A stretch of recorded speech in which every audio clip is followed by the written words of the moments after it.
டுட்டோஸ் கிச்சனில் இன்றைக்கி பிளெயின் பிரியாணி எப்படி பண்ணுறதுன்னு பார்க்கலாம்.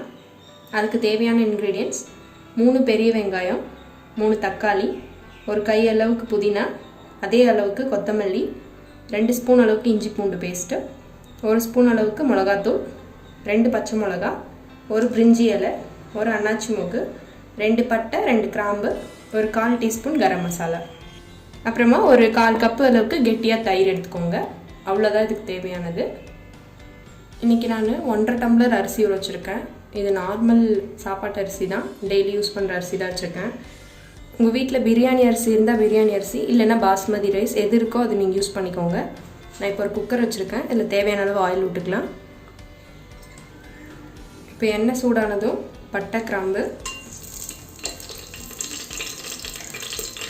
பிரிஞ்சி இலை, அன்னாச்சி மூக்கு, இப்போ இது கூடவே இஞ்சி பூண்டு பேஸ்ட்டு, இதையும் நல்லா கலந்து நீங்கள் இஞ்சி பூண்டோட பச்சை வாசனை போகிற அளவுக்கு வதக்கிக்கணும்.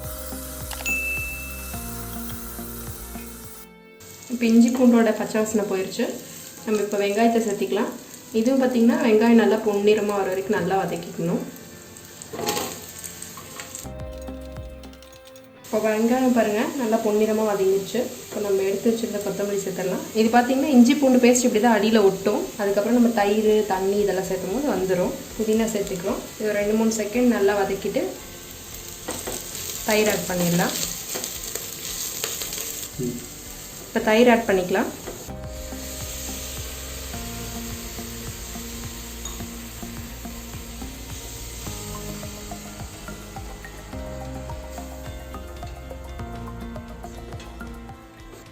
பாருங்கள், தயிர் மிக்ஸ் பண்ணதும் அடியில் ஒட்டியிருந்தது எல்லாமே கலந்து வந்துருச்சு.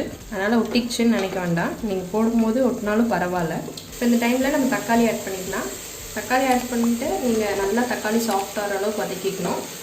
இது கூடயே 2 பச்சை மிளகாவும் ஆட் பண்ணிடலாம்.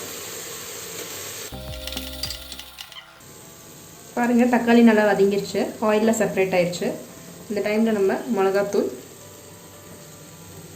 கரம் மசாலா சும்மா ஒரு வாசனைக்காக தான். நம்ம இன்றைக்கி நான்வெஜ் எதுவும் போடல, எல்லாமே இது பிளெயின் பிரியாணி செய்கிறனால சேர்த்துக்கிறோம்.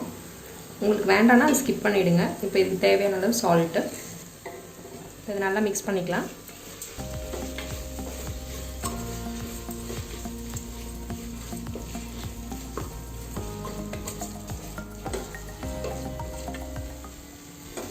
மசாலா நல்லா மிக்ஸ் ஆயிடுச்சு. நம்ம அரிசிக்கு தேவையான அளவு தண்ணி ஊற்றிடலாம். நான் இன்றைக்கி 1.5 டம்ளர் அரிசி எடுத்துருக்கேன். அதனால் எனக்கு 3.25 டம்ளர் தண்ணி சரியாக இருக்கும். நீங்கள் எடுக்கிற அரிசி பொறுத்து தண்ணி எடுத்துக்கோங்க. இப்போ நீங்கள் பாஸ்மதி அரிசி எடுக்கிறதா இருந்தால் 1 டம்ளர் அரிசிக்கு 1.25 கரெக்டாக இருக்கும். அதே மாதிரி பிரியாணி அரிசி எடுக்கிறதா இருந்தால் 1 டம்ளர் அரிசிக்கு 2 டம்ளர் கரெக்டாக இருக்கும். இதுக்கு விசிலும் பார்த்திங்கன்னா நான் நார்மல் ரைஸுன்றனால நான் 3 விசில் விட போகிறேன். நீங்கள் அதே மாதிரி பிரியாணி அரிசியோ இல்லை பாஸ்மதி அரிசியோ இருந்தால் 1 இருந்தால் போதும். இப்போ இதை நல்லா கொதிக்கிட்டோம்.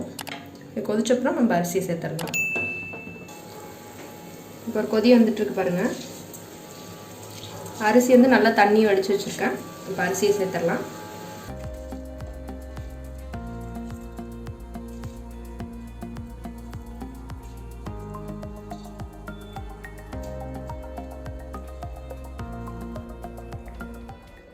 இப்போ அரிசி ஆட் பண்ணி கொதி வந்துருச்சு பாருங்கள். இப்போ இந்த டைமில் நீங்கள் சால்ட்டு செக் பண்ணிக்கோங்க. நான் செக் பண்ணேன், கொஞ்சம் கம்மியாக இருக்கிறதுனால சேர்த்துக்கிறேன்.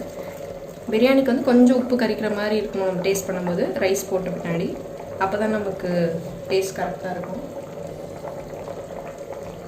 இப்போ குக்கர் மூடுறதுக்கு முன்னாடி 1 ஸ்பூன் நெய் ஆட் பண்ணிக்கலாம். நீங்கள் தாளிக்கிறதே நெய்யில் தாளிச்சிங்கன்னா இன்னும் சூப்பராக இருக்கும். நான் கொஞ்சம் வெயிட் லாஸ்க்காக டயட்டில் இருக்கேன், அதனால நெய் கம்மியாக ஆட் பண்ணிக்கிறேன். இப்போ நம்ம குக்கர் மூடி ஒரு 3 விசில் வச்சிடலாம். இப்போ 3 விசில் ஆச்சு. இது ஓப்பன் பண்ணிட்டேன். பாருங்கள் எவ்வளோ கலர்ஃபுல்லாக பிரியாணி ரெடி ஆயிடுச்சு.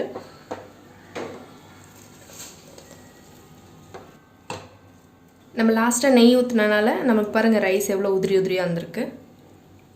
மறக்காமல் நீங்களும் அந்த மாதிரி ஊற்றினீங்கன்னா உங்களுக்கு எந்த அரிசி நீங்களே பண்ணிங்கனாலும் இந்த மாதிரி உதிரி உதிரியாக வரும்.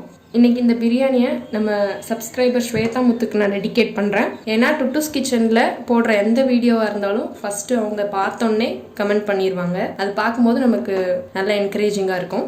Thank you so much Shweta, keep encouraging us. எல்லாரும் இந்த பிரியாணியை ட்ரை பண்ணி பாருங்கள். ட்ரை பண்ணி பார்த்துட்டு எனக்கு கமெண்ட்டில் சொல்லுங்கள். தேங்க்யூ.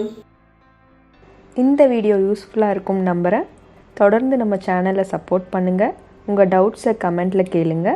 டுட்டூஸ் கிச்சனை லைக் பண்ணுங்கள், ஃப்ரெண்ட்ஸ் அண்ட் ஃபேமிலிக்கு ஷேர் பண்ணுங்கள், அப்படியே சப்ஸ்கிரைப் பண்ணிக்கோங்க.